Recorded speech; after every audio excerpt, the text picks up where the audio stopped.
End of our podcast, we do unhelpful advice. So people email with problems, Oh. and we can help them or not help them. Okay. All right. Unhelpful advice with Gina, darling. Hello, my name is Tayo, and I am 19 years old.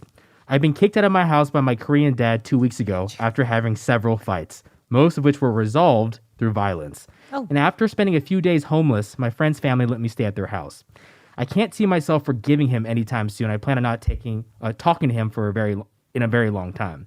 Do I cut him out of my life completely, or do I try to talk to him again down the line? Tayo. I just cannot get away from Koreans, huh? My God. Kicked out of the house at night. Listen, my dad was so very violent, and especially that age, from I don't know, 12 to in my 20s. You know, he was very violent, but things always change. You know what's great is he'll change. You know what I mean, everyone changes. He'll get older, right? He'll do some reflection, especially when he gets older, like kind of in his 50s and 60s. Some people don't, though. Some people don't. Some people No, don't. because my uncle Carlo, he was in jail for how long? Like 15 to 20 years for murder, killing my other uncle. Oof. And like, Filipino families are wild. They're wild. but they, he still, anytime anyone is out of line, he puts on that threat pretty thick. He's like, you know where I come from. You know what I've done. Why are you talking to me like that? And everyone in our family's like, oh, okay. Like, we don't cross him because we genuinely don't think that he has changed. Yeah, this is such a common Korean family dynamic. Like I know another person who got kicked out of the house, same thing, violent Korean dad. But on his end, in his story, he actually rekindled, forgave, and they have a great relationship now. So some people change, some people There needs to be space, though, between them. absolutely, yeah. They cannot. It's like coworker, lover, parent. It doesn't matter. If there's violence there, just get the fuck out. Create that space between you. You can't be in the same household. Right. They didn't rekindle until he was like very much an adult. Yeah. Very much an adult. And it's such a common thing in Korean families. The dads are pretty Gnarly. angry, Yeah. but they calm down later on. Yeah, but it's interesting because our culture is changing, and I think that people are more sensitive to that kind of not lifestyle, but that kind of environment, and I just can't believe that shit still goes on, especially because we are changing as a planet in terms of how we feel about certain things, and I just feel bad. That must be even more because back in my day when it was like you look at other Korean kids with a black eye, and you'd be like, that's just what it is. It was more accepted. Yeah. I mean, that kind of violence. You know what I mean? But I just don't know why it still continues. You know what I mean? But it does. I feel bad for the kid, but I think that if it doesn't change, move on with your life and just don't repeat the behavior. Yeah. I'm never gonna hit my kid Right. Right. ever. I'm never gonna I just also don't think that hitting is not effective. It just isn't.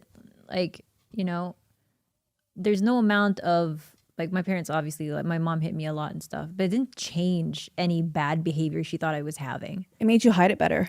Yeah, it made me a worse, like, maladjusted Right. kid and teenager, and it made me more rebellious even. Same. And I was looking for revenge. You were hit too? Oh yeah. I got Yeah. shit beat out of me. But look at us now. What? I mean, what happened? I have a long way to go. I am. It doesn't very- matter. I mean, but I know. But let's just as an argument. Like for me, it's like, they say stop bullying, Yeah. right? Which is true. Stop doing it. But I don't know if I would be in the place that I'm at now If I wasn't bullied. if I wasn't bullied. Yeah, but Because it's, I'll tell you the one thing that keeps me going. It's always been fuel for me. I'll show you. You mean even as a kid, I remember getting bullied and going, one day I'll show you. yeah, but not everyone is built with that same blueprint. I'm that just saying you for have. me specifically. Yeah. Yeah, I'm not saying it's good for everyone. Right. But I'm just saying for me, that is like for me to go to a coffee shop to do stand up for the first time in the mid 90s, right? it was like, I have to do it to show these fucking fuckers. You know what I mean? That I'm not a fucking loser. You know, that I have to win. A little bullying, a little bit of childhood trauma gives you good A personality. little bit, just Maybe a little bit. just Yeah. Yeah. a touch. Good I think character. molesting is not good. No, Never been Never. good. Never been good. Never been good. I feel like because like as a parent, back then when you're beating your child because you don't know any other way to teach them better, you want them to be better, and it's disciplining them. But molesting is a solely selfish purpose for their own sexual gratification. So it's never, you know. Yeah, I mean, we talk about this on Bloodbath with Annie and Esther because we all were raised so differently. Some of us were beat more than others. One was not beat at all, and we all are fucked up in our own ways. It's a good experiment to show, like, basically, like, you just never really know how someone's gonna turn out. There's so much more at play than just, you know, your relationship with your parents, even though it is a big part of it. Yeah, like I was watching American Idol the other day, and there was this guy named. First of all, I have to say to Katy Perry, I like you. You're likable. I think you're a great, judge or whatever. But you got this guy wrong. All right, I forgot his name, but he sang a song called "The Painted Man" or whatever. Oh yeah, Oh, the guy. yeah. You remember? You saw him? Yeah, I saw him. Yeah, and she didn't. Luckily Lionel and Luke, Yeah. passed him. But she's like, it's a gimmick, whatever he's doing. But then when you heard his life story, he's blind in the left eye. His parents died from drug overdose. He was by himself the whole time, right? He went in there and he killed it, man. He was amazing. But my point is that he doesn't seem like he came from that kind of lifestyle, but he puts all his, angst, I guess, and his creativity into his music.